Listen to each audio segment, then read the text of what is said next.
Hello everybody, the Lawn Gnome is here. There's no hiding from this, son.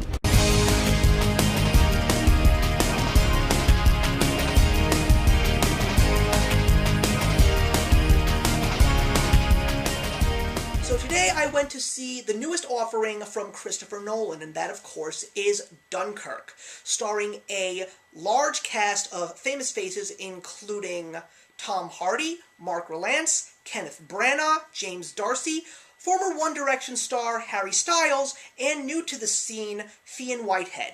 This is a battle in World War II that not many Americans know about. Rather, it is something that was very impactful in regards to French and United Kingdom history, as it was the story in World War II of the Battle of Dunkirk, in which 400,000 French and English soldiers were surrounded by the Germans, and they were waiting for rescue planes to come and get them and rescue ships, and no one was able to get there because of all of the surrounding German troops. And it got to the point where they actually called on the countrymen of the United Kingdom to bring their fishing boats in, because they were smaller ships and not as easy targets, to come and rescue as many of the soldiers as they could. So this was a movie that a lot of people were very excited for, especially because of the fact that it was from Christopher Nolan. And Christopher Nolan has become one of the biggest names in all of film for his unique storytelling, the people that he chooses in his movies, as well as movies that really make you think. This is not one of those movies that really makes you think. It's more of a very artful telling of the stories of war.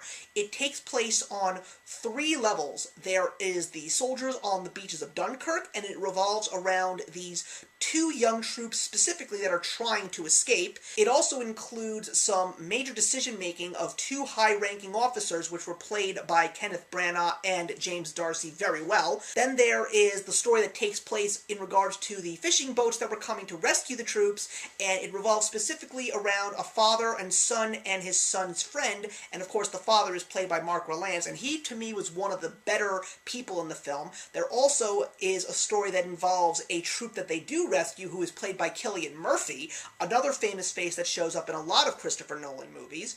And then we take the third part of the story, which takes place as dogfights in the air between British fighter pilots and German fighter pilots. So I was excited to see this movie. I was somewhat skeptical to see this movie, merely because of the fact that while so many people loved Interstellar, Christopher Nolan's last film, I really was not one of those people that enjoyed it as much, so I was really curious about whether or not I was going to like Dunkirk. My wife is a big history buff, so of course she wanted to go see it, and the trailers did look very exciting because there really wasn't much that was being given away. It was just the fact that we all knew that this movie was about the Battle of Dunkirk.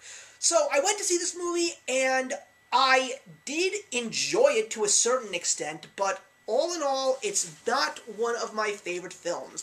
And one of the few things that I will say, I am somewhat proud, I'm not upset about this, but apparently I am just not as big of a Christopher Nolan fan as most people out there. I do feel that Dunkirk as a film is very unique. It has a fantastic score from Hans Zimmer, which I hope gets nominated for an Academy Award at the Oscars next year, and it definitely was an interesting perspective in regards to how a war story is told on film, because in regards to war stories that I have seen, they're mostly glorified and given the true Hollywood treatment. This really doesn't have that. It is just war, it is in your face, it's raw emotion, it's impactful, and that's pretty much what you're going to get out of a film like Dunkirk. What's also very interesting is the fact that it is very visual. It's based around scenes that you see and sounds that you hear. There's very little dialogue that's actually involved in this film, which is why I feel that when it comes to an acting perspective, while there were some great performances, no one really outshined anybody because of the fact that there really wasn't much for the actors to do in terms of raising their voices and giving us a dialogue. It was really more of a visual film rather than a dialogue-driven film. I just don't think it's a movie that is the greatest thing that I've ever seen.